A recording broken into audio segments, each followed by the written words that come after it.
Now, well, we've got Simon back up, which is excellent. He's got his script right.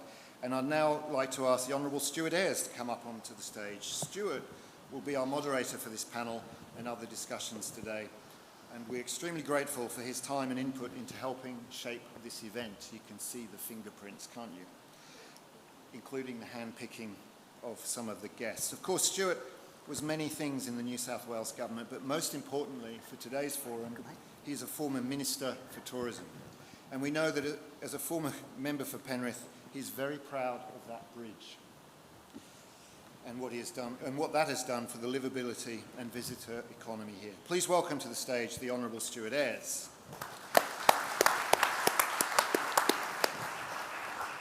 And now, to complete the picture for this panel, please welcome Kylie Powell from Penrith City Council. As Director of City Futures, Kylie is spearheading city efforts to ensure our region reaches its full potential. With an extensive career in strategic planning and economic development and a master's degree in urban and regional planning, Kylie is well placed to tackle the challenges and help lead Penrith through this exciting period of growth. Go get 'em, Kylie, and welcome aboard. Thank you. We were going to number the seats to A, to B, aisle, window, but that's enough. Over to you, Stuart. Take it away. Thanks, Richard. Well, congratulations, Richard, as the President of the Chamber of Commerce, and to everyone involved with Blue Mountains Tourism on putting together such a wonderful event. I think if you've got $15 billion worth of road and rail infrastructure and another $5 billion worth of airport infrastructure and countless millions of dollars in community amenity that's being invested in the community, the dial's being moved, and days like today are particularly important for having the conversation with the leaders of these projects like yourself, community and business leaders. So thanks very much for coming out. It does feel a little bit different rather than being at an ERC meeting, I have to say. I feel like a younger version of Ray Martin, so hopefully this should be a little bit lower key and a little bit more enjoyable than perhaps some of the conversations we may have had in the past. Simon, I do want to draw on just a couple of numbers that you put out in your speech, and also some of the numbers that the Mayor mentioned, which come from the visitor economy strategy. There's 1.6 million visitors that come to the Penrith LGA, where we are located today. There's lots of other local government areas that are represented by businesses that are here today. You're forecasting, you've built an airport that's going to have the capacity for 10 million people in 1 year in its first year. Even if you got to 8 million, you're talking about 4-5 times the number of visitors coming into the airport every year than what happens in Penrith right now. It's a remarkable opportunity. Do you really think people have worked that out yet? Well, I think that's a really good question. So we've actually got to get ready for something that no one's ever seen before in Australia. We've not actually had such a significant increase in visitor population in what will happen in a very short period of time. And so we do need to get ready for it. We've got to have the assets where people are going to stay.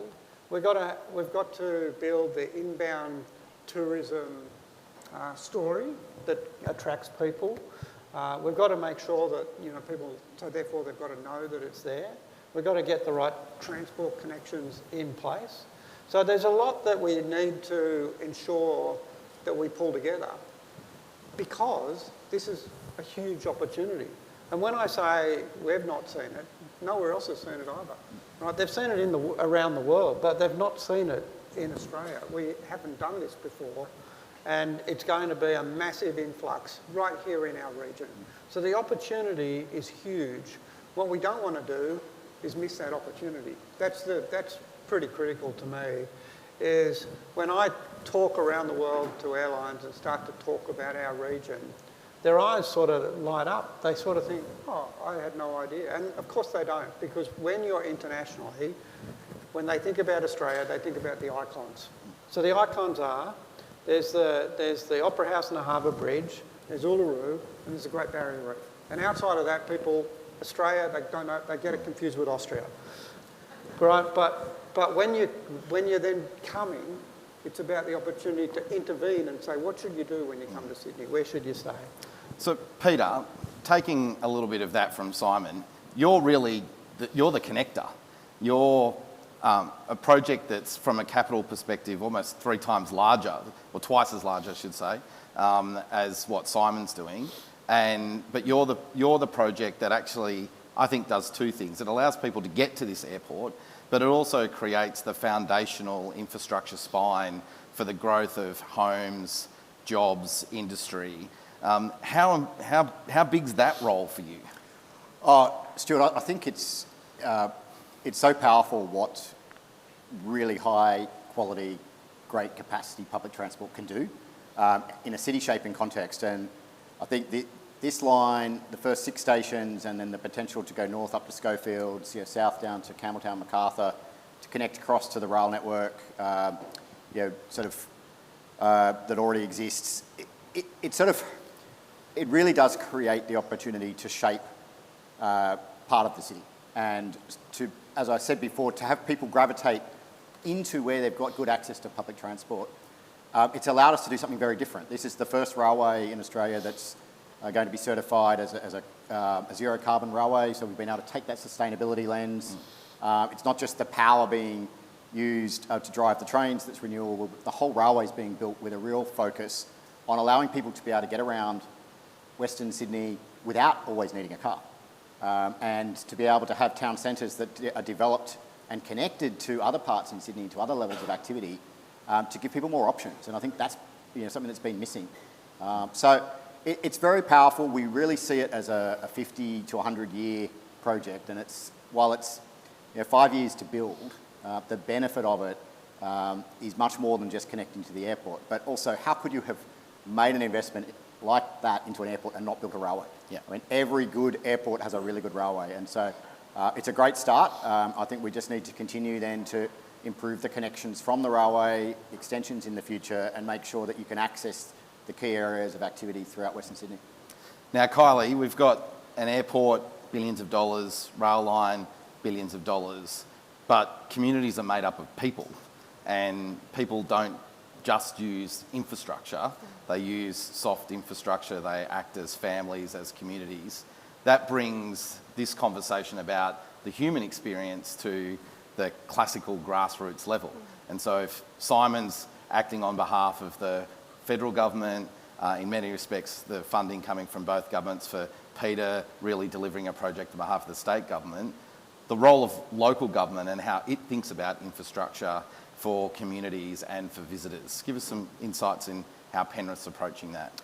Yeah, sure. I mean, I really acknowledge the significant infrastructure being delivered by the gentleman beside me, and Council's been a long and strong advocate for the airport and for Metro, and I acknowledge successive governments for the contributions that have been made to that infrastructure. But I guess, we would say that it's also about place, that people may not remember the infrastructure that got them there, but they'll certainly remember the place that they've experienced once they've arrived there. And so I guess if I can perhaps approach that through 3 lenses. First is to say that Council is also delivering a range of soft infrastructure, as you say, with a focus on amenity of place. We proudly opened City Park in Penrith a couple of weeks ago. Perhaps not today in the rain, but we are working to deliver a regatta park on the other side of the river. Gipp Street Recreational Precinct, not far from your project, and excited about moving into high-level design for a park in St Mary's, which collectively is in the order of $120 million that Council, together with state and federal government, are investing in that amenity and placemaking infrastructure. The second thing, I think, is around the planning that we do to facilitate investment that maximises the infrastructure investment from the gentleman beside me. And I think about things like the Our River Master Plan, which Council adopted now some 10 years ago, which has brought about something in the order of $150 million of both government and private, importantly, private investment, and many of you in the room will be associated with that. So that planning work really facilitated, supported and encouraged that investment around that infrastructure. And the third thing, I think, Stuart, is around the activation role that council plays in terms of bringing people to share and enjoy those facilities and that amenity. And I point to the Real Festival, for example, which again, no doubt many of you attended, which last year attracted 50,000 people, which is, I think, an extraordinary achievement. And again, a role that council will continue to build on. Yeah, and I want to create a little bit of a connection here that I think often gets overlooked when we talk about the visitor economy, and we touched on this in some of the numbers. 24% of the visitation is VFR, visiting family and relatives. They may not necessarily stay in a hotel or a serviced apartment. They might, but they may not. But if they're spending time with their family, then the community amenity, the places that families and friends gather is a core component of how we talk to 25% of the people that are choosing to come to our community. So when you're, Simon, thinking about which markets am I going to be pitching to airlines, and you're looking at the growth of multicultural communities, and you're seeing subcontinental communities moving in large numbers into Western Sydney, you've got family and friends visiting those groups. The stuff that's being delivered by Penrith Council, Liverpool Council, Camden Council becomes really important as part of your broader narrative, doesn't it? Absolutely, it does. So social infrastructure, the infrastructure that you're talking about, the ability to take people to places, to experience those places is actually essential. So it's no, when you're visiting family and relatives, they want to go somewhere when they're there. And that's a really important part. Actually, for Western Sydney, I expect that to be higher than 25%. Because when you look at, we've got 170 different ancestries here in Western Sydney, which really, in my mind, just means that somebody from everywhere has moved to Western Sydney and made it their home. And the population growth across that diaspora continues to grow, outpaced across all other areas in Australia. And so that will drive an enormous amount of visitation. And do you see that VFR customer as a really early mover in your business? So when I look at network, I do think that that's a really important part. That you've got to, it's always nice to sell the front end of the plane, the business class end of the plane, but you don't take off unless you've actually filled the rest of the plane, right? That's how I know I ran Qantas International. And so you always got to fill the plane. You don't take off.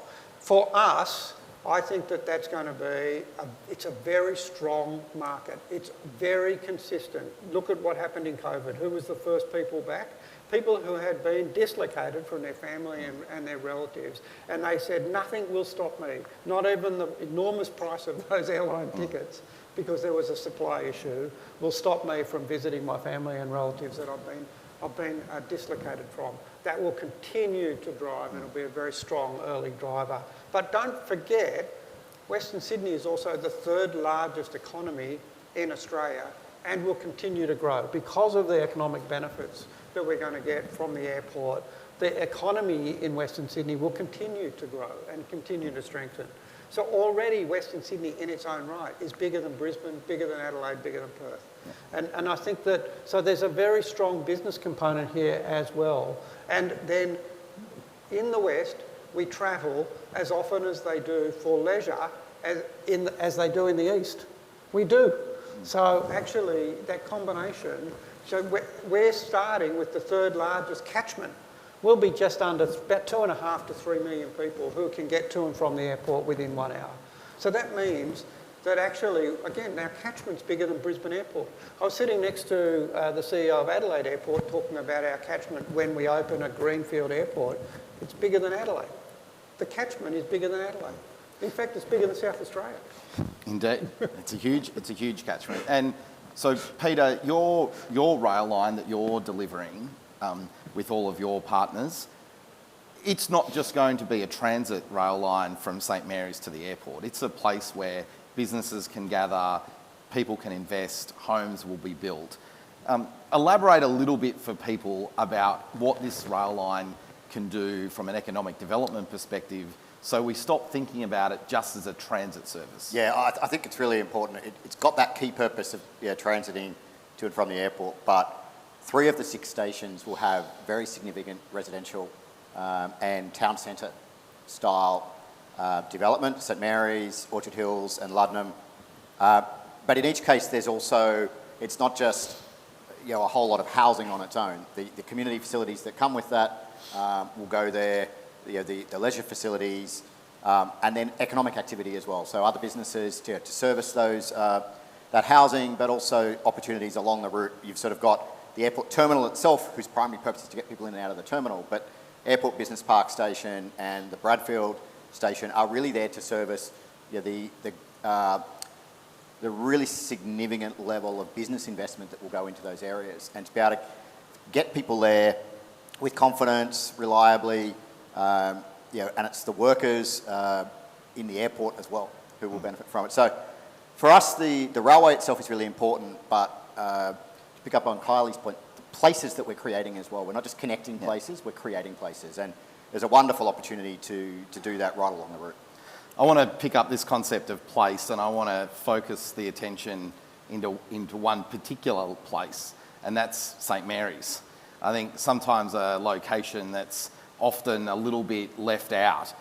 It's not seen historically as the main commercial centre in the Penrith LGA. That's largely fallen on the Penrith CBD. The next major centre of activity on the east-west axis is Blacktown. It sort of sits in between that.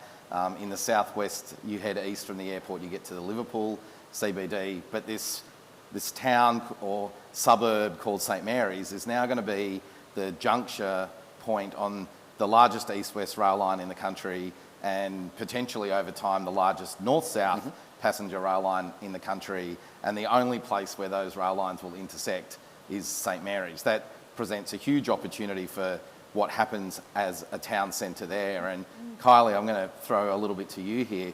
How is council starting to think about that from a council perspective, but also partnering with other organisations, government agencies, to almost reimagine the role of St Mary's in Western Sydney? We're really excited about the opportunities of St Mary's, and we've got a fabulous working relationship with Metro. In fact, I was standing on one of your tunnel boring machines a couple of weeks ago. Oh, good on you, yes. Weird, hot, weird. We are really excited about St Mary's. We've been working in that space actively now for some time. Council adopted a structure plan, setting a vision and a series of objectives for St Mary's late last year. We're now well into detailed work on a master plan, testing that vision and testing those aspirations in the master plan. We're not standing still. There is already capacity in St Mary's for 11,000 residential dwellings in addition to commercial floor space. So opportunity in St Mary's already exists. What we're looking at is how we can supplement that and bring that forward through some really detailed evidence-based, place-based planning that's founded importantly in community engagement around also the existing community's aspirations for St Mary's. So we're hopeful to have that master plan out for public comment later this year. Sitting alongside that, we're really aware that the town of St Mary's is going to undergo significant change, and with any change there's some pain in that. And so council's been working on a place plan that looks at a change management strategy, if you like, and how we can support the town centre and the community through that, and the council will be considering the adoption of that in the next month or so. In addition to that, again, I mentioned earlier the Central Park for St Mary's. So we obtained $21 million through the former West Invest program to deliver a park in the heart of St Mary's, which we are chasing you to deliver in time for your opening. And what an exciting opportunity to have the Metro and a park in the heart of the town centre that opens, hopefully, on around the same time, and the signal that sends to market, to industry, to investors around it really being St Mary's time. Yeah. So if St Mary's is the northern end of the Metro rail line in its current arrangement, how do we connect to the rest of Sydney, Peter? Yeah, what comes next? Yeah, so the government has asked us to do business cases to extend from St Mary's up to Schofields, which would then intersect with the Richmond line and hopefully a further extension of the Northwest Metro. So the two metros would meet up at Schofields, and that would then create the opportunity for that whole area of the Hills District, the northwest of Sydney, to come down to St Mary's, to easily access to Penrith, and also to get to the airport and Bradfield. And that would be a huge catchment for the railway, but also provide the opportunity to provide really needed public transport to that area between St Mary's and Schofields, where there's been so much housing development, both now or areas in the past, where there hasn't been supported by public transport at the level it needs to. So that would be wonderful. I think then to the southeast and the south, the opportunity again to connect to really strong areas of growth in housing and economic development. If you go further south, the business case we're looking at there, down through Oran Park, Narellan, down to Campbelltown, Macarthur, there's a huge opportunity again to create opportunity for those people living and working in those areas to access other areas of economic activity and education and jobs. So I think we're doing that work now to look at those opportunities north and south. It won't all get built at once. It has to be sort of incremental, just because it's expensive stuff to build and to acquire the land and everything else. But it's a long run project. To add to the St Mary's thing, I'm really pleased. We opened an office in St Mary's last year, and we're basing our project there along with our partners, and that's a great opportunity, even just to be contributing into the economy by having our people there every day. Yeah. So I want to ask you, you guys are at the pointy end of leadership in your organisations. You're seeing the whole board, you're seeing the longer term strategy, you're in the weeds on the delivery, like the amount of lights on the runway, the nuts and bolts that are putting the metro together, the structure plans around a city in St Mary's. Tell me, what are the things that are keeping you awake at night? What are the things that you're going, I know I've got my situation in control, but is there an external thing or is there an internal thing that you are looking at going, we're just not quite in alignment with someone else? Like, what are the things where you're going, geez, that's sitting away, eating in the back of my brain, I wish that would work better? What's keeping you awake at night? So I'll start. So a lot keeps me awake at night. But when you're putting an airport together, there's so many different people that have got to come on that journey. First of all, you've got all of the government agencies, Border Force, AFP, all of those, and they've all got to get their people, train them up and get them all organised. We've got to write standard operating procedures for thousands of operations. We've got to work with the regulator, CASA, to get all those approved, etc. So there's a lot that we still need to just put in place, some of which is in our control and others that sit outside. So the coordination effort is enormous, and that I do think about making sure that we're coordinated. The second thing I think is that there's other things that are outside our control that I feel that we might miss the opportunity of having an airport. So the visitor economy, are we ready?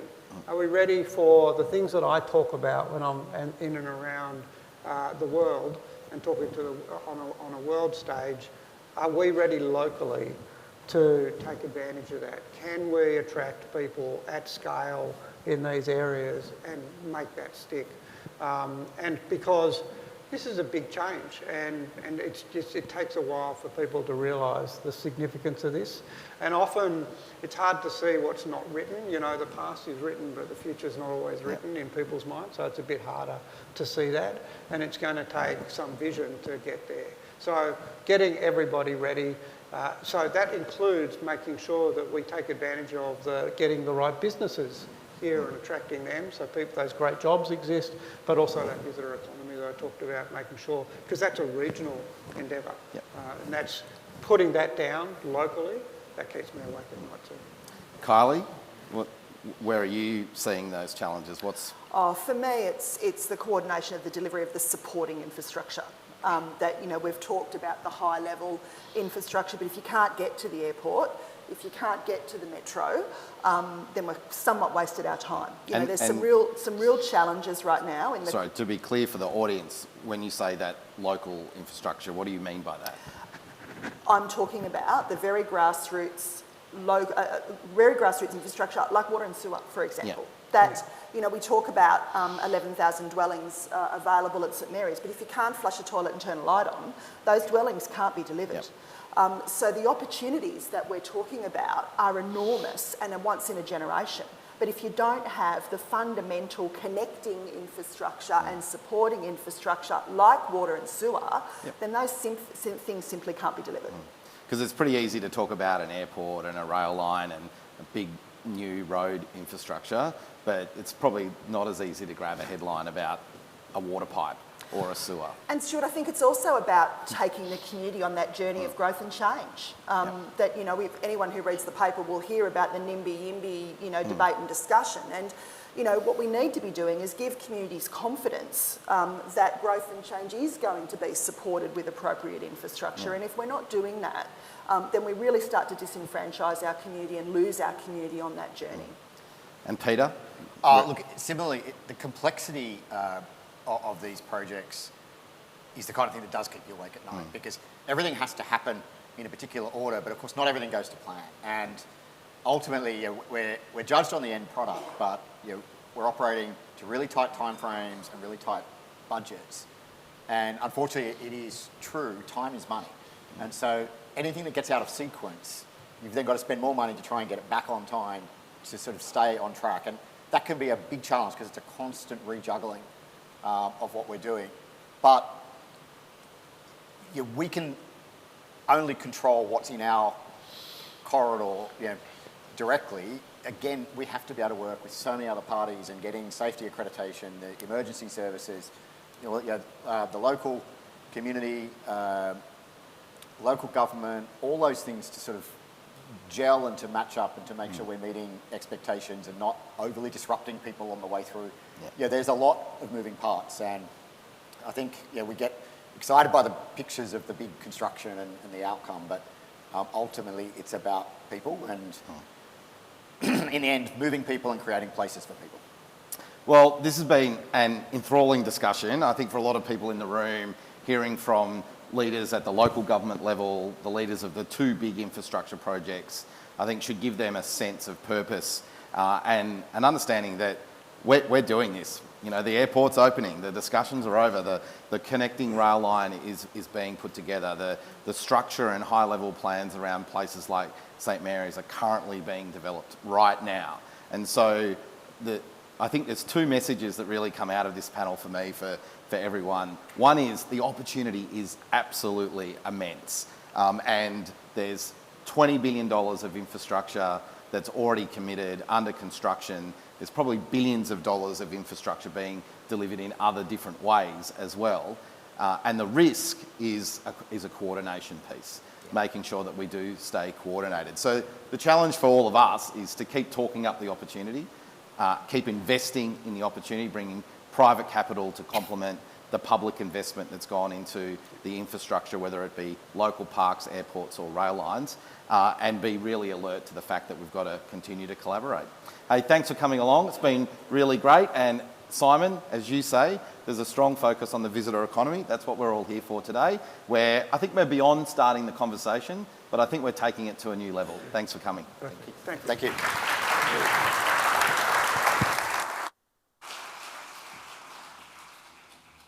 Wow, what a rich discussion. But I have the power now to ask Stuart, what keeps you awake at night? Well, actually, I'm going to say the only person really travelling flight tracker in this room is the guy who was an Olympian, whose daughter's an Olympian, and with a training program and all over the world. But I do think you do undersell yourself a little bit, Richard. You were the first Fox Olympian. I think we should say that a little bit more. Well, thank you. It's not about us, Stuart. It's about our guests, and we've got an important guest coming up. But before we transition there, I'd just like to say it's so good to see St Mary's in the spotlight, and we're excited about that. What keeps me up at night is wondering whether we're going to say St Mary's Penrith, Penrith St Mary's, or just St Mary's. Like, how big will St Mary's come? So much less complex than Peter or Simon's or Kylie's headaches. Please check in on the Slido, so the QR code on the program, or that's it. It's up on the board now. So there is a question that's live there, and there are also some Q&As, and we've had some interesting questions that we'll review and answer, if we can, during the break.